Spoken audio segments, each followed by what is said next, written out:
Здравствуйте, дорогие друзья! Я рада вас приветствовать на моем канале. Сегодня в данном видео я делаю необыкновенно вкусную, красивую карамель из двух ингредиентов. Делать я ее буду на основе конфет. Ее можно использовать для начинки, украшения тортов, пирожных, капкейков, то есть для различных десертов, для мороженого. Она очень вкусная. Она всегда получается, не засахаривается. Она очень хорошо держит форму. И также во второй части видео я покажу также, как сделать крем из этой карамели, также из двух ингредиентов. Здесь у меня 265 грамм конфет в обертке. Конфеты должны быть карамельные конфеты, вот такие твердые, но в то же время их можно продавливать пальцем. Но они не вытекают при надавливании на них. И когда мы ее разламываем, эту конфету, внутренность не должна тянуться. То есть она должна быть такая суховатая внутри. Есть такой сорт карамелек. Здесь у меня от фирмы Шторк, кто живет в Германии, девочки. Чистого веса здесь у меня получилось 250 грамм карамели. 200 миллилитров горячих сливок, практически кипящих. Я всыпала туда эту карамель. И теперь буду нагревать на таком достаточно сильном огне до полного растворения карамели при непрерывном помешивании в кастрюле, естественно, с толстым дном. Здесь очень важный момент, то, что сами конфеты должны быть изначально не тягучими, а такими, как я именно показала. То есть сама ириска не должна липнуть к зубам. Сейчас, когда полностью растворятся конфеты, мы будем с этого момента проваривать еще ровно 1,5 минуты на таком достаточно сильном огне. Не на полном, а вот из 9 делений, допустим, на 7 делении. Если вот так, чтобы вам понятно было. Если вы хотите подсолить эту карамель, вам нужно будет на начальном этапе в сливки, в закипающие на кончике ножа, добавить немного соли. Не более, потому что вся карамель слегка подсолена.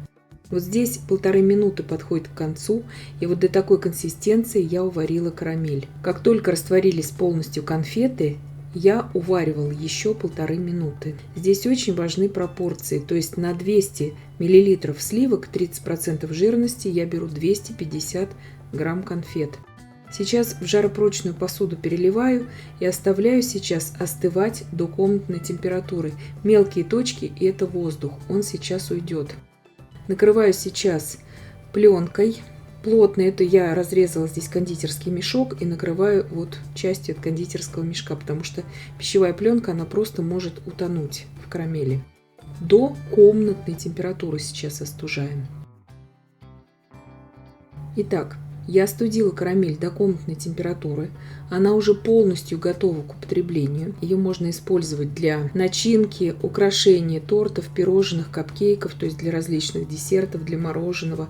Она очень вкусная, она не липнет к зубам, она очень хорошо держит форму в изделиях, то есть ее смело можно использовать. Она не засахаривается, потому что все изделия на производстве делаются именно на глюкозном сиропе, от этого они не засахариваются. Конфеты коровка для этого рецепта я брать не советую. То есть нужна более плотная ириска, как я именно показала в этом видео. Я просто здесь переложила в более такую мелкую посуду, чтобы красивее это смотрелось сейчас на съемке. Видите, здесь очень красивая у нее консистенция, она подвижная, она очень вкусная и хорошая. Конечно же, зависит все от качества конфет. Кто боится готовить домашнюю карамель на плите, очень советую вот таким образом приготовить. Получается эта карамель всегда. Здесь не нужен кондитерский термометр. Очень важно купить именно подходящие конфеты. Здесь у меня 200 мл таких же сливок, 30% жирности, не менее нужно брать для взбивания, очень холодных.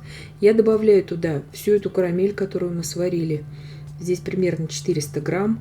И взбиваю сейчас минут 5 до устойчивых пиков. Карамель, еще раз повторяю, комнатной температуры, но такая достаточно прохладная она, потому что у меня в помещении холодно. Взбивала я примерно 5 минут всю эту массу.